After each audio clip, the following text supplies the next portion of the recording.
Akhirnya sampai juga di ujung Pulau Wakatobi. Hai, kenalin namaku Warika dan ini cerita aku. Melanjutkan cerita perjalanan kita untuk menyelesaikan 4 pulau di Wakatobi dan akhirnya kita sampai juga di Binongko. Gak pakai lama, jadi gini guys, ini nasib kita setelah sampai di pelabuhan Binongko. Jujur banget, ini kita nggak tahu arahnya mau kemana, tapi akhirnya kita dapat tebengan buat ke arah Rukua. Disambut sama hujan yang deras sampai kita kebasahan dan akhirnya setelah kita dapat untuk bermalam, kita langsung aja explore di Binongko. Sebelumnya ini kita lagi isi bensin, terus ada jambu, akhirnya kita minta ke mama dan dibolehin buat ngambil sendiri. Lumayan kan buat bekal nanti di jalan. Soalnya kita bakal muterin Pulau Binongko, ya walaupun gak semuanya sih ya. Ini kan yang kalian tunggu-tunggu, kita di Binongko kemana aja. Karena dari kita belum ada yang pernah nyampe di Binongko dan kita gak ada kawan di sini, alhasil modal nekat aja, entah mau kemana ya. Kalau misalnya ada yang bagus, kita mampir deh. Kayak tempat pertama ini sama kita itu nemuin hutan mangrove yang super duper cantik banget. Jadi hutan mangrove-nya itu dibatasin sama jalan raya. Kita coba cari-cari jalan buat lihat lebih deket lagi dan amazing banget. Suasananya tuh tenang banget, apalagi kalau misalnya kita main kano di tengah gitu. Aduh,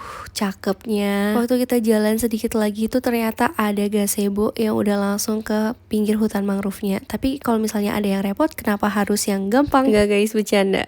Sepanjang perjalanan gak bosan deh, pokoknya disuguhin sama view yang cantik banget. Bukan yang lebay selalu bilang banget, tapi emang kenyataannya ya bagus gitu guys. Lanjut kita bakal ke tempat pandai besi dan ini kita lagi nanya-nanya ke orang, tiba-tiba ketemu pantai lagi. Ya, nama pantainya Onemalangka. Sepanjang pantai ini tuh pohon kelapa semua. Akhirnya kita sampai juga di tempat pandai besi. Ya, karena Binongko itu juga terkenal sama pembuatan parangnya. Bahkan parangnya Patimura katanya dari sini juga guys, bener nggak? Setelah kita lihat proses pembuatannya, kita langsung menuju ke tempat yang udah jadinya nih guys. Kita bahkan sampai ngebungkus juga, tapi bukan yang tadi ya guys, soalnya terlalu besar bawahnya. Oh, bentar guys, aku juga pengen bilang, kenapa ya kalau di sini itu cari makan tuh juga sulit. Sampai seharian ini kita tuh baru makan sekali. Ya mungkin kita aja yang belum tahu ya karena baru datang. Akhirnya setelah kenyang, kita langsung lanjut buat berenang. Lokasinya tuh random karena banyak orang yang mancing, jadi sekalian buat nemenin berenang. Kalau ada yang bilang lokasi berenang kita kemarin tuh angker ya guys. Karena kita udah capek dan tujuan kita udah terpenuhi, akhirnya kita langsung balik dan besok rencananya kita langsung lanjut ke Tomia. Sebenarnya dari kita itu pengen banget explore Binongko lebih jauh, cuman karena kebanyakan kita ngedenger cerita yang